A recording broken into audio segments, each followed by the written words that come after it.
Hello and welcome to Aspire Academy. मेरा नाम है सौरभ यादव और आप देख रहे हैं एस्पायर एकेडमी का यूट्यूब प्लेटफॉर्म। आपके इस प्लेटफॉर्म पर आज से इन्वायरमेंट की सीरीज़ शुरू की जा रही है, जिसमें आपको प्रतिदिन इन्वायरमेंट से रिलेटेड बहुत महत्वपूर्ण टॉपिक को एक क्रैश कोर्स की तरह हम लोग कवर करेंगे। हमारा आज का टॉपिक है यूट्रोफिकेशन। यूट्रोफिकेशन जानने से पहले हम लोग देख लेते हैं कि वर्ल्ड इन्वायरमेंट डे कब सेलिब्रेट किया जाता है। तो पहली बार वर्ल्ड इन्वायरमेंट डे 5 जून 1972 को स्टॉकहोम कॉन्फ्रेंस हुई थी। कौन सी कॉन्फ्रेंस? Stockholm conference. उसके द्वारा 1974 में ये डिसाइड किया गया कि 5 जून को प्रतिवर्ष वर्ल्ड इन्वायरमेंट डे सेलिब्रेट किया जाएगा। ठीक है, तो 5 जून 1974 को पहली बार वर्ल्ड इन्वायरमेंट डे सेलिब्रेट किया गया, जिसकी थीम थी only one earth. Only one earth. Okay, इस वर्ष की थीम है वर्ल्ड इन्वायरमेंट डे की इकोसिस्टम रिस्टोरेशन। साथ ही साथ यूनाइटेड नेशन ने एक डिकेड भी घोषित किया है, जो UN decade of ecosystem restoration के नाम से। ठीक है, तो हम लोग आगे देखते हैं आज की टॉपिक हमारी जो है उसे देखते हैं। हमने अभी बताया आपसे कि हमारा आज का टॉपिक है यूट्रोफिकेशन। हम कल देखेंगे वेटलैंड, फिर मैंग्रोव, फिर कोरल रीफ। ऐसे हम धीरे धीरे करते हुए पूरे इन्वायरमेंट की सीरीज को मुश्किल से 1 महीने 1.5 महीने के अंदर, जैसे कि आपका यूपीएससी का एग्ज़ाम 10 अक्टूबर को है, यूपीपीसीएस प्री का एग्ज़ाम 24 अक्टूबर को है, और समीक्षा अधिकारी यूपी समीक्षा अधिकारी का एग्ज़ाम है 5 दिसंबर को। उसके पहले पहले तक आपको करंट बेस्ड इन्वायरमेंट की पूरी सीरीज मिल जाएगी। ठीक है, तो हम देखते हैं यूट्रोफिकेशन। सबसे पहले देख लेते हैं यूट्रोफिकेशन होता क्या है। यूट्रोफिकेशन होता क्या है? यूट्रोफिकेशन को हिंदी में कहते हैं सुपोषण। हिंदी में कहते हैं सुपोषण। ठीक है, यूट्रोफिकेशन को हिंदी में कहते हैं सुपोषण। एक होता है कुपोषण। कुपोषण क्या होता है? मतलब आप देखे होंगे कि कोई बच्चा होगा, बहुत कमज़ोर होता है, बहुत पतला होता है, उसको कहते हैं बहुत कुपोषित है। कुपोषित है मतलब उसको जो डाइट उसकी होनी चाहिए, जिसमें हर एक न्यूट्रिएंट उपलब्ध हों, उसको प्रोटीन विटामिन्स सही मात्रा मिलें, लेकिन उसको नहीं मिल पाती, इसलिए वो कुपोषित होता है। कहते हैं कुपोषण का शिकार है। लेकिन यूट्रोफिकेशन क्या है? इसका हिंदी मतलब है सुपोषण, मतलब बहुत अच्छा पोषण, एक्सेस ऑफ न्यूट्रिएंट। ठीक है, बहुत सिंपल टॉपिक है, एकदम आपके जीवन से जुड़ी हुई है और सब लोग इसको देखे होंगे, चाहे वो सिटी के लोग हों या फिर गांव के लोग हों, सभी लोग इसको अच्छे तरीके से देखे होंगे कि आखिर यूट्रोफिकेशन है क्या। तो मतलब अगर कोई वाटर बॉडी है, मतलब कोई तालाब है, गांव में लोग कहते हैं पोखरा है, या फिर आप समुद्र के किनारे देख लेंगे। समुद्र के किनारे पे जहाँ पे नदियों का मुहाना होता है, जहाँ नदियाँ जाके समुद्र में मिलती हैं, तो वहाँ पर न्यूट्रिएंट ये लेके जाती हैं। ठीक है, न्यूट्रिएंट लेके जाती हैं, तो इसलिए वहाँ पर आप देखेंगे कि एल्गल ब्लूम होता है। एल्गल ब्लूम होता है। वैसे ही अगर हम एक पोखरे को पकड़ते हैं, एक तालाब को पकड़ते हैं, एक पॉन्ड को पकड़ते हैं, तो वहाँ पर हम देखते हैं कि जो न्यूट्रिएंट होते हैं वो तालाब के अंदर आते हैं, चारों तरफ से बह के आते हैं, या फिर कोई नाला होता है वो आके जुड़ गया है उसमें, तब भी वहाँ पर न्यूट्रिएंट की अधिकता हो जाती, उस पानी में न्यूट्रिएंट की अधिकता हो जाती है, जिसके कारण आपको कुछ ऐसा नज़ारा दिखाई देता है।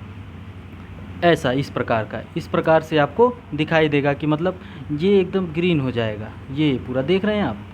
और ये जब इस तरह से हो जाता है, और होता कैसे है, जब ये है ब्लू ग्रीन एल्गी है, ये ब्लू ग्रीन एल्गी है सब। ठीक है, ब्लू ग्रीन एल्गी क्या होती हैं? ब्लू ग्रीन एल्गी जो होती हैं ये साइनोबैक्टीरिया होती हैं। साइनोबैक्टीरिया, अब आपको दिमाग में आएगा साइनोबैक्टीरिया क्या होती हैं। साइनोबैक्टीरिया जो होती हैं वो ऑटोट्रॉफिक होती हैं, फोटोसिंथेसिस एक्टिविटी के द्वारा अपना फूड बनाती हैं। तो फोटोसिंथेसिस एक्टिविटी क्या होती है? कार्बन डाइऑक्साइड और H2O जब मिलता है तो हमें ऑक्सीजन की प्राप्ति होती है, और ग्लूकोज का C6H12O6 भी मिलता है।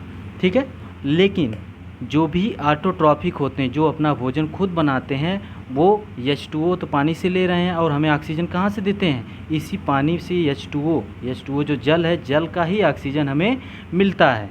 ठीक है, तो ये क्या करते हैं, साइनोबैक्टीरिया नीचे से जल लेंगे और इनको न्यूट्रिएंट मिल ही रहा है, और जब न्यूट्रिएंट की अधिकता हो जाती है पानी में तो ये क्या करते हैं, बहुत तेज़ी से ग्रो करते हैं, बहुत तेज़ी से बढ़ते हैं। पूरा देख रहे हैं आप, पूरा घिरा हुआ है पानी, एकदम पानी पूरा घिर गया है एल्गल ब्लूम से, ब्लू ग्रीन एल्गी से। ठीक है, तो क्या होगा, जब ये पूरा घिर जाएगा, ये साइनोबैक्टीरिया हैं, ये जो है फोटोसिंथेसिस एक्टिविटी करते हैं, तो ये अगर पूरी तरह से फैल जाएंगे तो यहाँ पे क्या होगा, डिसॉल्व्ड ऑक्सीजन की कमी हो जाएगी पानी के अंदर। मतलब डिसॉल्व्ड ऑक्सीजन, जो पानी के अंदर ऑक्सीजन है उसकी कमी हो जाएगी। जब कमी हो जाएगी उसकी, तब क्या होगा, तो मछलियाँ जो हैं उनको ऑक्सीजन नहीं मिलेगी, या फिर कोई और ऑर्गेनिजम्स हैं उनको ऑक्सीजन नहीं मिलेगी। ठीक है, तो उनकी क्या स्थिति होगी, कुछ इस प्रकार की स्थिति होगी, वो मर जाएंगी। ठीक है, तो जब ये एल्गल ब्लूम होता है, ये बहुत तेज़ी से न्यूट्रिएंट की अधिकता के कारण बढ़ते हैं और फिर ये सड़ने लगते हैं, फिर नीचे जाते हैं, तब भी इनको सड़ने में ज़रूरत होगी। जैसे देखिए, और इसके कई सोर्सेज भी होते हैं। जैसे अगर हम बोलें कि हम अपने खेतों में NPK यूरिया का उपयोग कर रहे हैं, हम लोग अपने खेतों में अगर यूरिया का उपयोग कर रहे हैं, तो यूरिया हमारे खेतों में तो थी, लेकिन बरसात की वजह से पानी हमारे खेतों से बह के कहाँ चला आया, तालाब में चला आया। तालाब में नाइट्रोजन फास्फोरस की अधिकता हुई, तो ये एल्गल ब्लूम हुआ। एल्गल ब्लूम होगा तो ये फिर जब ये सड़ेंगे, बहुत तेज़ी से बढ़ेंगे, तो नीचे भी जाएंगे, तो इनको डिग्रेड होने के लिए भी ऑक्सीजन की ज़रूरत होगी। और ये जो मछलियाँ होंगी, पहले तो ऑक्सीजन लेके आगे बढ़े, उसके बाद ये मरने लगे, और भी जो ऑर्गेनिज्म है उनको भी ऑक्सीजन की ज़रूरत होगी। तो यहाँ पर जो डिजॉल्व्ड ऑक्सीजन पानी में होती है उसकी कमी हो जाएगी। आपको पता होगा मछलियाँ पानी के द्वारा ही सांस लेती हैं, पानी के द्वारा ही उसी H2O में से ऑक्सीजन लेती हैं। इनके पास गिल्स होती है, गिल्स के द्वारा ये सांस लेती हैं, गिल्स के द्वारा ये ऑक्सीजन लेती हैं। ठीक है, तो इनको डिसॉल्व्ड ऑक्सीजन की कमी हो जाएगी। जब इनको कमी हो जाएगी तो ये फाइनली मर जाएंगी। ठीक, तो कुछ इस प्रकार से होगा ये प्रोसेस। तो जब ये मर जाएंगी तो इस प्रकार से हो जाएंगी। यही होता है यूट्रोफिकेशन, न्यूट्रिएंट की अधिकता हो जाएगी, ये बहुत तेज़ी से बढ़ जाएंगे, और पूरे तरीके से जो एक सीरीज़ होती है कि पानी का एक्वेटिक एनिमल्स जो हैं, एक्वेटिक इकोसिस्टम जो है, एक्वेटिक इकोसिस्टम पूरी तरीके से डिग्रेड हो जाएगा, बहुत ख़राब हो जाएगा। ठीक है, जब मछलियाँ मर जाएंगी, कोई और ऑर्गेनिजम्स भी जो उसमें हैं पानी में, वो भी नहीं ज़िंदा रहेंगे, क्योंकि वहाँ पर डिसॉल्व्ड ऑक्सीजन की कमी हो जाएगी। हम BOD, COD और DO के बारे में किसी अगले लेक्चर में हम बहुत अच्छे तरीके से अध्ययन करेंगे, जिसमें हम प्रीवियस ईयर में पूछे गए क्वेश्चंस को भी देखेंगे। ठीक है, आगे देखते हैं। अब जैसे इसके 2 सोर्सेस होते हैं, किस प्रकार से एक पॉन्ड में, एक तालाब में यूट्रोफिकेशन होता है, न्यूट्रिएंट का इनरिचमेंट होता है, न्यूट्रिएंट की अधिकता होती है, पोषक तत्वों की अधिकता होती है, किस प्रकार से सुपोषण होता है। जैसे एक है, ये तो नाले के द्वारा, हम जैसे सीधे नाले के द्वारा अगर ये नाले का पानी अगर पॉन्ड में, तालाब में आ जाता है नाले के द्वारा पानी, तब भी यूट्रोफिकेशन होता है, क्योंकि यहाँ पे न्यूट्रिएंट की अधिकता होती है। नाले का पानी आता कहाँ से है, आएगा हमारे घरों से। हमारे घरों में हम लोग नहाते हैं, साबुन का उपयोग करते हैं, तो वहाँ से भी जो न्यूट्रिएंट्स होते हैं वो बह के आते हैं। हम अपने बर्तन धुलते हैं, बर्तन भी हम लोग साबुन से धुलते हैं, हमारे बर्तन में ऑयल लगा होता है, वो सब कुछ जो है आएगा उसी तालाब में, या तो नदी में, या तो पोखरे में, या फिर जाके ये मिल जाएगा समुद्र में। तो समुद्र के मतलब हमारे इंडिया की अगर हम बात करें तो इंडिया प्रायद्वीप है, तो जो नदियाँ जाके समुद्र से मिलती हैं वहाँ पर भी ऐसी कंडीशन देखने को मिलती है। ठीक है, और साथ ही साथ जैसे अभी एक सी स्नॉट चल रहा है, सी स्नॉट मतलब न्यूज़ में है, थोड़ा देख लीजिएगा, नहीं तो हम एक दिन इसके बारे में भी वीडियो बना देंगे थोड़ा अच्छे तरीके से, कहाँ पर हो रहा है, कहाँ पे क्यों होता है, ये सब भी डिस्कस करेंगे। ठीक, ये होते हैं पॉइंट सोर्सेज, मतलब 2 तरीके से होते हैं, एक पॉइंट सोर्सेज, दूसरा होता है non point sources. Non point sources जैसे कि नॉन पॉइंट सोर्स यानी कि घरों के द्वारा आ गया पानी। ठीक है, बरसात हुई, खेतों से पानी चला आया, ठीक है, इसको तो आप रेगुलेट कर नहीं पाओगे। ठीक, तो लेकिन पॉइंट सोर्सेज जो होते हैं नाले के द्वारा आते हैं तो उसको हम रेगुलेट कर सकते हैं। यहाँ पे वाटर ट्रीटमेंट प्लांट लगाया जा सकता है और पानी को सही तरीके से शुद्ध करके फिर उसमें भेजा जा सकता है। ठीक है, लेकिन नॉन पॉइंट सोर्सेज को नहीं किया जा सकता, नहीं रेगुलेट किया जा सकता। रेगुलेट किया भी जाएगा तो बहुत ज़्यादा उसका खर्च बढ़ जाएगा। ठीक, तो यूट्रोफिकेशन कितने तरीके से होता है? एक तो होता है नेचुरल तरीके से, एक होता है नेचुरल तरीके से। नेचुरल तरीके से जैसे कि बरसात हुई तो चारों तरफ से हम कह रहे हैं नॉन पॉइंट सोर्सेस हैं। ठीक, हमने नाले को ले जाके उसमें अपने तालाब में जोड़ दिया, तालाब में जा रहा है नाले का पानी। ठीक, नदियों में जा रहा है नाले का पानी, तो नाले का पानी जाता है तो उसको कहते हैं कि ये मैन मेड है। मैन मेड है, मान लीजिए, मान क्या लीजिए, मतलब मैन मेड, इंसानों के द्वारा ये किया जा रहा है। तो मैन मेड जो होता है इसको बोलते हैं एंथ्रोपोजेनिक एक्टिविटी की जा रही है। मतलब मैन मेड एक्टिविटी, इंसानों के द्वारा चेंज किया जा रहा है पर्यावरण को, तो वो मैन मेड एक्टिविटी होगी।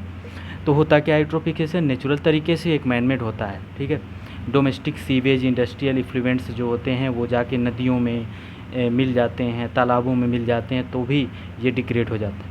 इसमें क्या होता है कि न्यूट्रिएंट पहले इनरीच हो जाता है, बढ़ जाएंगे, तो बायोलॉजिकल इंक्रीमेंट हो जाएगा, मतलब इनरिचमेंट हो जाएगा, एल्गल ब्लूम होगा, ये सब प्लैंक्टोनिक एल्गी जो है वहाँ पे बहुत तेज़ी से बढ़ जाएंगी। तो डिजॉल्व ऑक्सीजन जो होती है उसमें वो कम हो जाएगी और एक्वेटिक लाइफ जो है वो रिड्यूस्ड हो जाएगी और पूरी तरह से बायोडाइवर्सिटी का लॉस हो जाएगा। अगर आपके मेंस में ये क्वेश्चन आता है तो आप ये चार्ट बनाएंगे तो आपको अच्छे नंबर मिलेंगे।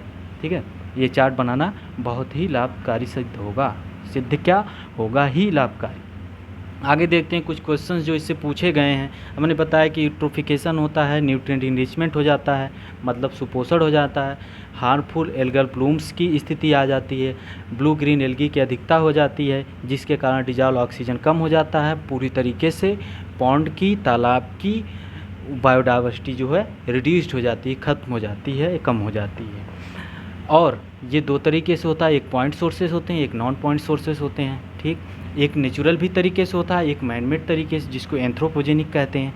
ठीक है, तो अब एक क्वेश्चन आया है यूपीपीसीएस प्री 2019 में आया हुआ है, यूपीपीसीएस प्री 2005 में आया हुआ ये क्वेश्चन है कि the environment modified by human activities is called, क्या कहते हैं? Anthropogenic activity, anthropogenic environment. ठीक है, तो किस एक्टिविटी जो मतलब मॉडिफाइड किया जाता है ह्यूमन एक्टिविटी के द्वारा, हमारे और आपके द्वारा जो इन्वायरमेंट मॉडिफाई किया जाता है उसको क्या कहते हैं? एंथ्रोपोजेनिक इन्वायरमेंट, जो मैनमेड तरीके से होता है। 2 बार क्वेश्चन पूछा गया है, वेरी सिंपल क्वेश्चन है, लेकिन कुछ लोग इसमें भी गलती करके आते हैं, तो ध्यान रखिएगा।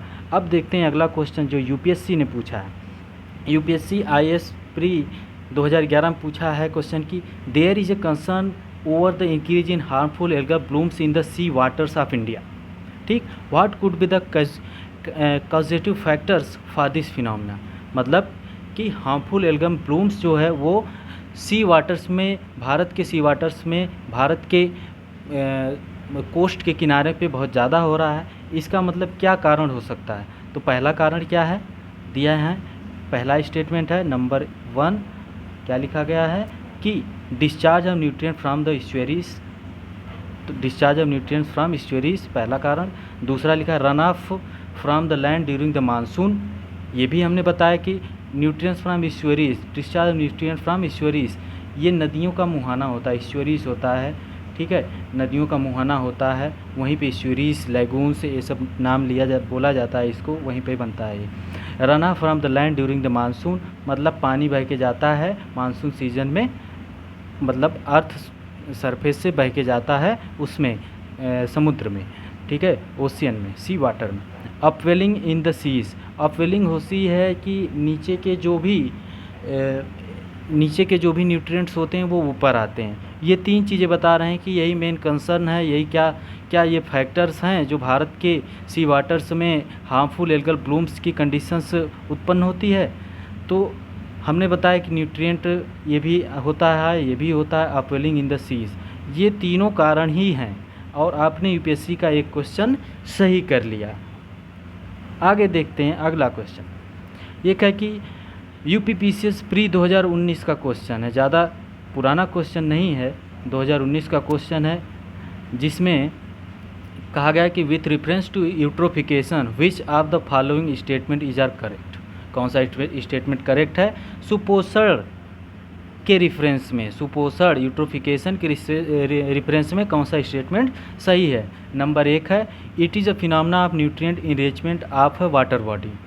हम अब कब से शुरू से ही बता रहे हैं कि न्यूट्रिएंट इनरिचमेंट होता है, न्यूट्रिएंट की अधिकता होती है, पोषक तत्वों की अधिकता होती है, ठीक है।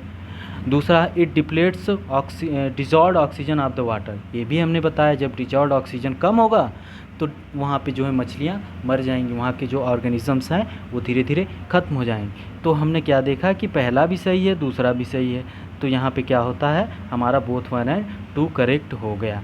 तो हमने आज क्या देखा? हमने देखा कि यूट्रोफिकेशन, जिस यूट्रोफिकेशन का मतलब है न्यूट्रिएंट इनरिचमेंट, सुपोषण, न्यूट्रिएंट पोषक तत्वों की अधिकता, ठीक है, किस प्रकार से होता है? एक नेचुरल तरीके से होता है, एक मैनमेड तरीके से। मैनमेड तरीके से होता है उसको कहते हैं एंथ्रोपोजेनिक एक्टिविटीज़, ओके। और जैसा हमने दिखाया भी आपको कि देखिए कुछ सोर्सेस होते हैं जहाँ से होता है, जैसे पॉइंट सोर्सेस हो गए, कुछ होते हैं नॉन पॉइंट सोर्सेस। तो पॉइंट सोर्सेस को हम रेगुलेट कर सकते हैं, नॉन पॉइंट सोर्सेस को हम रेगुलेट नहीं कर सकते हैं। अगर करेंगे भी तो हमारी बहुत ज़्यादा कॉस्ट उसकी आ जाएगी, ठीक है। तो ये था यूट्रोफिकेशन के बारे में पूरा आपका लेक्चर। चैनल को लाइक करिए, शेयर करिए और सब्सक्राइब करिए। मिलेंगे फिर आपसे एक नए और इम्पॉर्टेंट टॉपिक के साथ। धन्यवाद।